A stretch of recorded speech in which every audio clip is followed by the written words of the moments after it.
Moi! Meillä on tänään Opiframella henkilöprofiilivideon kuvauspäivä. Ideana on se, että meillä on ensinnäkin Säkkisen Juha, joka kuvaa tätä videoa. Juha on tehnyt satoja videoprofiileja ja tosi hyvä ohjaamaan.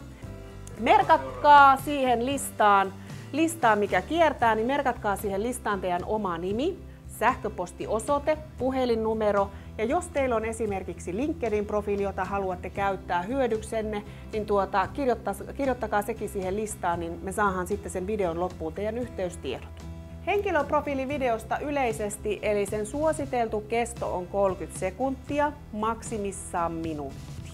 Mitä haluat kertoa itsestäsi? Voitte miettiä sitä niin kuin omasta näkökulmasta, esimerkiksi joku harrastus tai esimerkiksi Terolla, jolle työnhaku on suorastaan intohimo, niin Tero osaa tuoda siihen hyviä prinsiippejä Tammisen sanoin. Ole oma itsesi, se riittää, ei tarvi näytellä, koska tärkeintä on, että se kuva, minkä te annatte videolla ja työhaastattelussa, niin se on niin sanotusti läpinäkyvä. Tee käsikirjoitus, mutta älä lue kuin piru raamattua, koska se ei välttämättä ole luonnollista, vaan se kuulostaa luetulle. Pyrkikää siihen, että tuotatte ne omat sanat ihan siinä hetkessä, kun Juha teitä kuvaa. Parhaillaan henkilöprofiilivideo korvaa työhakemuksen. Eli ollaan menossa ihan niin kuin tämmöisestä klassisesta paperiversiosta nykyaikaan. Muutama vinkki ennen kuvauspäivää, niin pohtikaa vähän asustetta.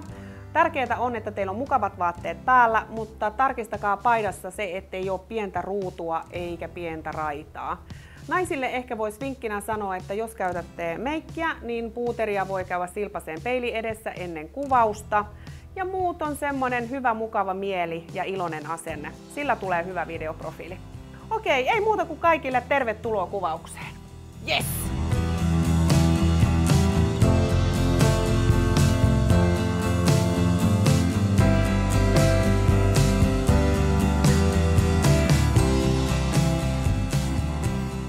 Hei, olen Tero ja Suomen paras työnjohtaja.